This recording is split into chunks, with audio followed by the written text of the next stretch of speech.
Adlib is the smartest way to activate programmatic, built for expert traders yet easy enough for any marketer.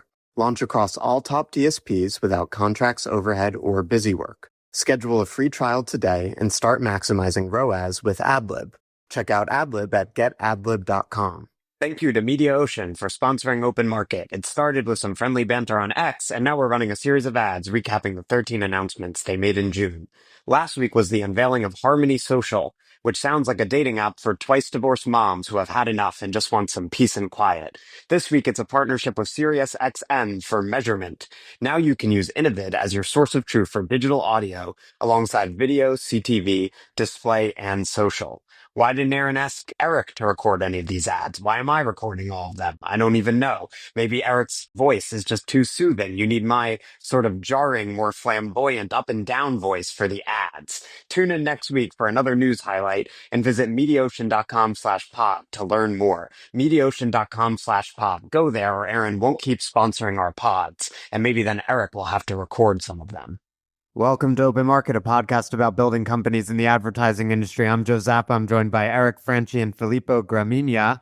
Filippo, how is it going, and how does it feel to be the only real Italian on a call with fraudsters? It feels good. It feels good, actually. I feel always the same because, Onetag, the company I work for, is probably the only global programmatic player in the industry coming from Italy. So I feel always the same, kind of a strange guy trying to be global as much as possible. Yeah, number one in the homeland. Not too bad. I met Filippo, for the listeners. So Filippo and I have been working together for a while. I met him in person in Cannes. And when he you see someone on Zoom, you have a sense of what they look like. But when I saw him in person, I was like, oh, you look like you could be my cousin. You can tell that we're descended from the same people. Same roots, absolutely, 100%. So Filippo, we thought we could talk about a number of things with you coming on the pod. A couple of them are, you have an unusual arrangement that you and Daniel Pirchio, you're co-CEOs. So you could tell us a little bit about that. And then we'll also get into international Adtech companies breaking into the US and the SSP market. But why don't we start with the co-CEO thing? So tell us how you came to be the co-CEO of Onetag and how you and Daniel approached that arrangement. Before you answer that question, maybe like a quick sentence or two on Onetag for those who are not familiar with the business, and then we'll go back to the co-CEO question. So Onetag is a global exchange and a curation platform. We have been in business for 10 years, and we work with the publishers. So we onboard publishers through the exchange, and we work with marketeers, media agencies through the curation platform. So we have a global footprint in terms of inventory, and we are trying to get more international when it comes to our foots on the ground with our buyers and agencies. Perfect. Two sentences. All right, get into this co-CEO situation. I'm fast. What a total pro. Usually it's like, describe your company, and they're like, all right, here's 12 minutes of our company. Our founder was born in the foothills of Scotland in the year 1972. But Filippo's just really getting into it. Yeah, so tell us about the co-CEO situation, how that came about. Yeah, the co-CEO actually came together after I joined the company 2.5 years ago. So I didn't found the company with Daniel, but I came on board after the PE firm that actually decided to invest in the company in 2022 wanted to bring the proposition more internationally. So I came on board as a chief operating officer, actually, which is kind of my expertise. I'm very organized. I have 25 years of experience in helping companies to structure their operations and try to go bigger. I stayed on a chief operating officer for kind of a year, but then we realized that actually we are still a small player compared to the big US giants. The idea was to try to keep on one side a high pace. We are a scaled up company, so trying to keep the pace high is very, very important while growing.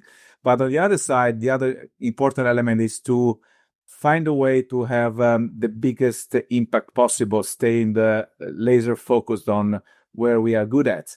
So Daniel is the founder. He's the tech guy. So he's the guy who has developed the first lines of code of Onetag. He's very, very smart in that sense in building solutions and finding the vision for the next evolution of our tech. While I am the commercial guy, the operations guy. And so dividing and conquering is the thing, right? I think we are really good in that sense because we complement each other in a very good way. On the flip side, obviously, it's a very delicate setup, right? You need to get along very well with your partner. You need to make decisions sometimes alone, and the other needs to trust you, and vice versa. Sometimes you need to discuss where to go and how to go. So it's not for everyone, but I think it's a really, really good setup once you have the right people in the place. I mean, in terms of complementarity. It's not unlike certain other types of partnerships, right? If you're looking at it from that standpoint, but oftentimes one of the features of those partnerships is a clear process for when there's a disagreement, when there's the need for a tiebreaker. Not to get into anything too confidential in terms of the internal structure. How do you deal with disagreement when you're co-CEOs on key decisions? I'm fascinated by this stuff. Absolutely. Yes. Yes. It's frequent. I mean, we are late teens, right? I mean, it's fascinating how we are used to debates and sometimes, debate in a very animous way. And I've been working internationally for many years, and it's so strange sometimes when, Italians discussing very animously is kind of the norm. If you discuss with a Brit or I don't know, someone coming from a Nordic region, I've been living in Sweden for a few years, it's completely different, right? So for us, being both Italian and being able to get along while we discuss very animously, it's kind of normal. But sometimes we need to have a third party that actually makes us come together if we have some sort of disagreement or we have different type of perspectives. And this is when the private equity firm that works with us comes along. And they have been super supportive in that sense. They are not expert in the industry. This is their first investment in Adtech. They usually invest in more traditional businesses, but they are very expert in building equity. They're very expert in working with managers and entrepreneurs, and they know perfectly how to sit down with us and make us think through all the things that we have, the pros and the cons of the things that we want to discuss. So I think this is a really good triangle of partnership that between us and the P firm that actually helps resolve discussions. Can you think of a time there might have been a disagreement between you and Daniel and how you mediated it, and maybe how that would be different when you have co-CEOs versus if you had a CEO and, let's say, a COO?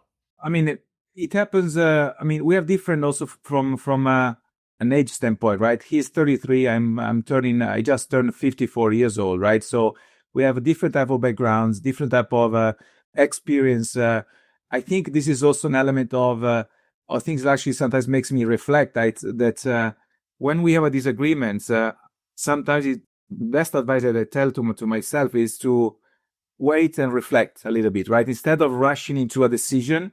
Sometimes we don't know what we don't know, right? And maybe we are discussing things and we try to get to an agreement for something that we both don't know exactly what would be the best solution.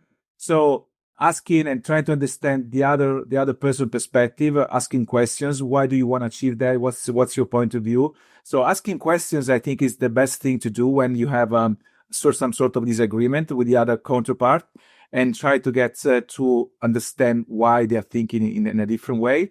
And I think also, the best thing we do usually is to bring those type of discussions into the leadership team, right? We have a CFO and HR director, our CTO, and they also have a different type of perspective and ideas. So I think it's not just me and him deciding for everyone. We don't like the top-down type of approach. We want to bring people along the solution and try to get to a more wider consensus. I think this is the wise approach that I usually try to have.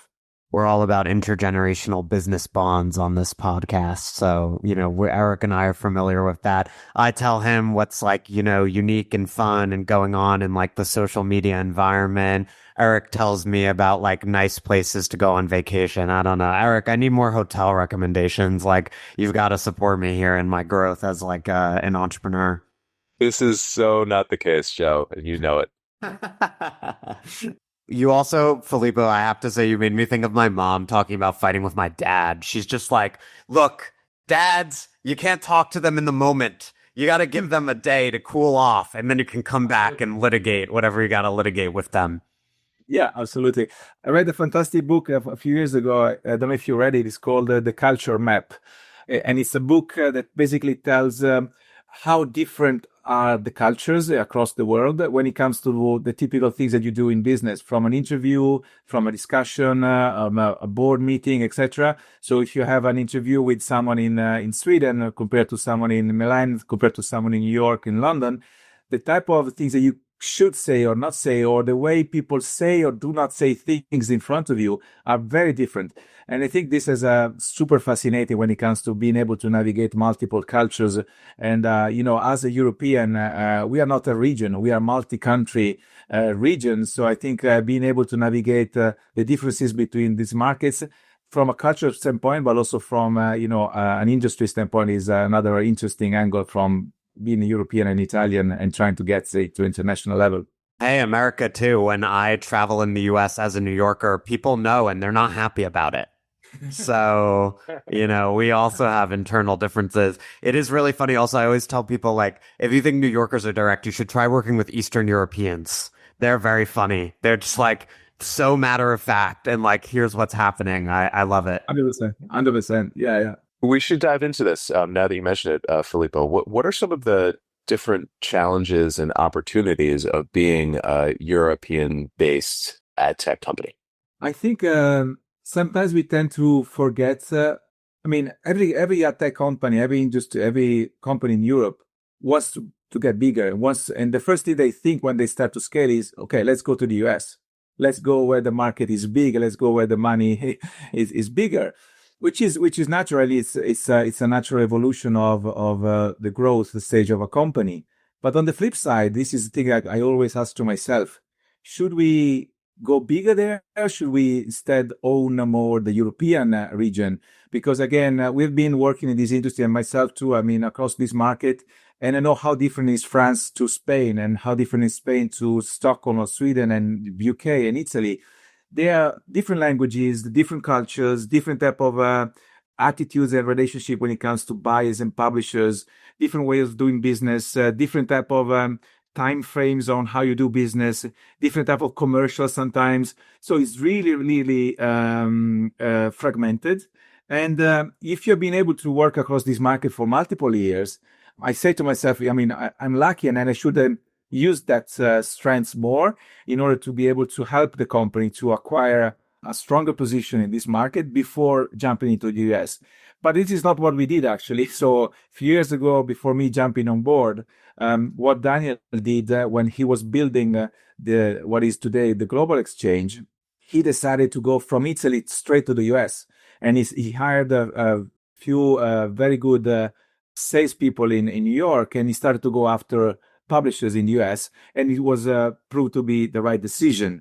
But then this one thing is to scale the exchange and get a massive footprint. And this, by the way, was during COVID. So, everything was remote. Everything was pretty fast in that sense. But another thing is to get in front of a buyer, a marketeer, an agency. There you need to have boots on the ground. There you need to have a different type of skills and relationships. So I think European market is super interesting, but very, very complex and difficult to navigate. And so for us, I think continuing the journey and trying to expand more across Europe. And if you think about privacy regulations, that's another thing, right? This is so scattered and so complicated compared to other regions in the world. So I think it's an interesting space to be, but it's complex, definitely complex. You actually raise an interesting point, one that I hadn't considered before, which is, I talk to European startups all the time, and it seems like, the tone of the conversation, and maybe it's because they're talking to me, is this inevitable US launch, whether it's short term or part of the long term plan. Are there examples of companies that have actually just, executed on a European expansion and, built a big business that way before really entering into the US, or not entering into the US at all, and creating a really good outcome? I had one that came to mind. This was a while back. It may predate both of you guys. It was a company called Sticky Ads. Yeah, sure. Which was acquired by Freewheel.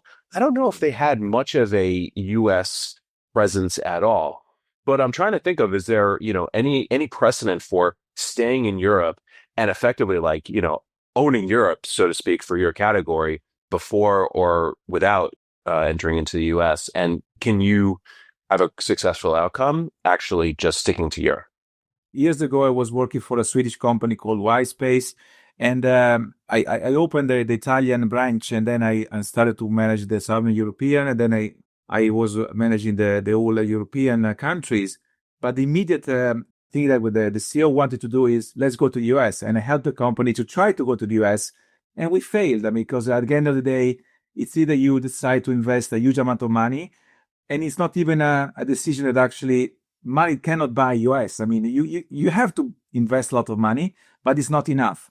I moved to another company, Adform, after a few years, and Adform has been investing in the US operations for quite a while, and they're growing definitely there. One thing that actually I always thought about when it comes to entering the US is the CEO has to move to the US first.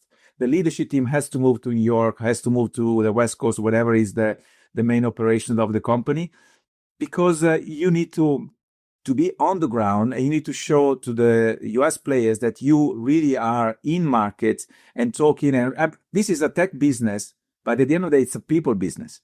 People are the real decision makers of what happens and what's not happening. So the ingredients should be there, and it's not even a guaranteed outcome. But if one of the two ingredients is not there, the investment and the people on ground, the leadership team, is not there. There's another company that I'm familiar with, and I think they did better in that sense. CTAG, I think CTAG is a Spanish company. Their CEO moved to the US, and I think they believed more in that, and I think that they are proving themselves to be more successful in that sense from what I can see from the outside. And now they hired a US CEO from Criteo, so that's another bold move from their growth perspective. So I think that's an interesting point of view to look at, right? But again, to your point, Eric, to your question, owning Europe is something that I haven't seen doing for a while, maybe from the Sticky Ads days. And if you think about the growth and the equity story of a startup or even a scaled startup, right?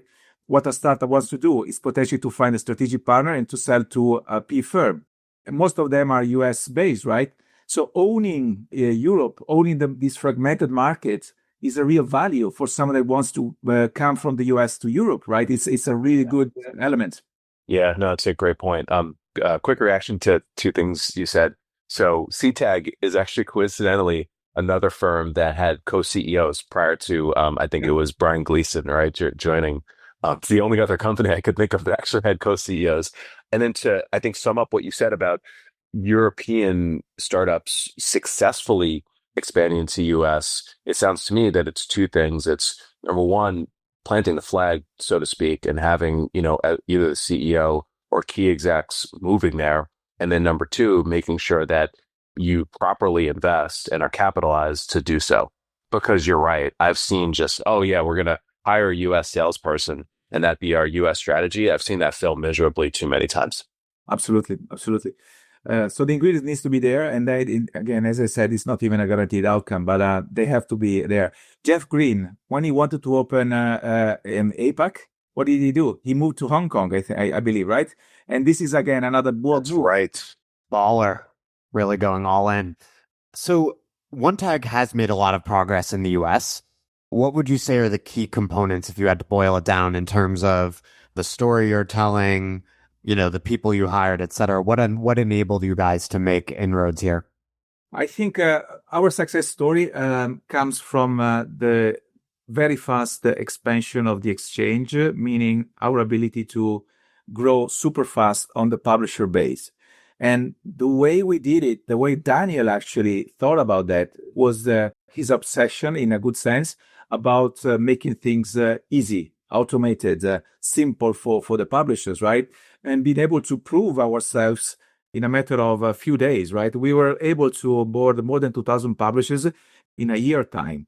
So this is a massive growth, and you can do that only if you think very through the process of how to onboard a publisher. And onboarding a publisher means having all the integration methods available, making the contracting and the paperwork super automated and simple to look at, and also pre-mapping, the sites.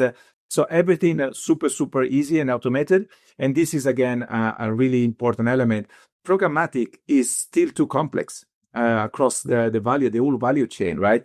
If you think about programmatic, I mean, it's a relatively new industry, 15 years or so. And the main purpose was automating the process of selling and buying ads. But this automation is happening, but there is still too much complexity. Most of the times, in my view, useless complexity, right? I mean, especially when it comes to upper funnel campaigns. Why so much complexity? Why the traders have to use so many platforms, so many systems, so many things at the same time? To me, it doesn't make any sense. So I think there's still a ton of opportunities to make things easier and more automated in this industry. And this is probably an opportunity for the next phase of growth also for our company. And then in the exchange market, obviously there are a lot of competitors, on both sides, sell side and buy side. I think SSPs in particular face a really tough differentiation problem. How have you guys differentiated? I think we have thought through about, our journey started 10 years ago, and we have been pioneering the optimization in real time of inventory, which is now called curation. We started working for Procter & Gamble in 2017, and Procter & Gamble is one of the largest buyers in the world. And they were looking for a new partner when Audience Science went out of business, and they were looking for someone who could potentially optimize the inventory with the buyer's KPIs, with the buyer's needs in mind, right? And this is how everything came together. And we understood that, a bid request that comes from a publisher, if it's enriched with the right data, if it's pre-qualified, it provides a ton of value, not only for the DSP, which has less cost to process that impression, but also for the buyer to get a faster return on investment. So being able to do that is really important. But then when you're in front of a buyer, an agency, you need to be able to lower the barrier of testing a new solution like ours, right? We are entrants and challengers in the market. So what we tried is, again, to find a product and features that could be tested without any particular big barrier of entry when it comes to budget allocation or guaranteed money that you need to allocate. So test and see, and this is the best way we can actually support our growth together with service. At the end of the day, people business with technology. So people are always the important element, ingredient, and being able to be super fast and good in the way you service your customers, I think is the thing that I always say to myself, keep it in mind as a key element. What are you doing different these days? We are doing different things. So what we try to do is to provide a solution that optimizes the quality of the inventory, providing filters and levers in our curation platform that actually helps to take full control on how you can optimize the inventory. I give you a couple of examples. So think about the user experience, right? When you go into a web page of a publisher, the balance between the editorial content and the ads, the banners, is very important from a user experience, right? So the ad to content ratio, which is a KPI that Mike from Sincera actually started to talk about, and we were one of the first customers of Sincera a few years ago. So we started to integrate Sincera data into our platform, and we started to enrich our data, our own data, with what was provided by Mike and its company before he got acquired by the Trade Desk. And we're still, by the way, working with them. So these type of things are key elements. Looking at attention metrics on top of viewability, thinking about MFA patterns instead of MFA as a pure domain, right? The signal quality, the signal granularity is the element that actually makes you stand out from the crowd, I think. I think one thing that would be fair to say, Filippo, is that obviously as the curation phenomenon has developed in Adtech over the last 12 months or so, often that involves third parties coming into programmatic exchanges, right? And curating audiences. I think Onetag's view would be through the smart curation approach that the exchange itself should be shaping the traffic and curating the inventory. Absolutely. And our view is to have an hybrid approach, right? There is an algorithmic approach which happens behind the scenes through the exchange. So owning a very efficient infrastructure that actually is able to process a huge amount of traffic at a fraction of a cost. This is super helpful because it re-optimizes the traffic behind the scenes. On top of that, you have the curation platform where you can actually have the manual additional levers where people can actually take full control on how to add additional intelligence on top of the machine ones. So having said all of that about the smart curation approach and the cloud infrastructure advantage that allows you to process so much data and shape the traffic in real time, is differentiation the main commercial challenge, i.e. in like sales calls? Do you feel like that's the main hurdle for companies in this category to overcome? 100%. 100%. This is the question that everyone constantly asks, and the question that I constantly ask to myself. Why you're different? Everyone talks about curation. Everyone talks about outcomes nowadays. So for me, no one talks about anything, right? So how can you stand out? How can you prove yourself that you're different? And this is sometimes a problem because obviously it's a challenge, but I think it's a very motivating challenge that actually forces you and us to think through about, okay, what are the problems that are still happening in the industry? And what I always say to my commercial team is, before starting to present what we have, ask questions. Try to really understand what the people are still facing in terms of challenging. What are the issues that people are wanting to overcome? Because at the end of the day, listening to the customer voice is what sometimes we tend to forget, and we build things in our bubble, in our tech team bubble. But being connected to the market is what actually is super, super important. Can I give you guys my little rant of the day? Because I woke up at 4:30 this morning and, I was thinking about differentiation, and I think like differentiation is the number one marketing challenge in ad tech, but there is sort of another way. Like, yes, like absolutely you should differentiate, but the reality is a lot of ad tech companies, like they do have competitors who do very similar things, and it's like they're in these crowded categories. So then it's like, okay, is there a way around that? And like a little thing I'm workshopping is that like, don't be differentiated, though, of course, like in reality, if you can, it's great. Be loved. And I'm thinking in particular about, the Sharp Pen CEO Evangelism Playbook and like some of the best practitioners of that in ad tech, like a Brian O'Kelly, right? And it's like they are using social channels and the ability to go direct to the audience to win, not just on differentiation, a sort of classic like B2B marketing argument, but to just win through force of personality and attention orchestration, right? In other words, like, yes, you should differentiate, but also if you can be like 10x more present in the market and more likable and more top of mind, and you can just build relationships through, say, a social presence, you can also win on that. You can win on the human element and relationships. And as you said, Filippo, more than other tech sectors, like ad tech is such a people business. And so I do think there's something to be said for that. And it's more true today than it's ever been because of the way distribution works. Like in the past, that was true. Like if you had a super charismatic founder who's great with the media, like that could help bring in some business. But nowadays it's very true because your founder and your salespeople, or your CEO can be out there in the market directly creating relationships with customers and the people who influence them.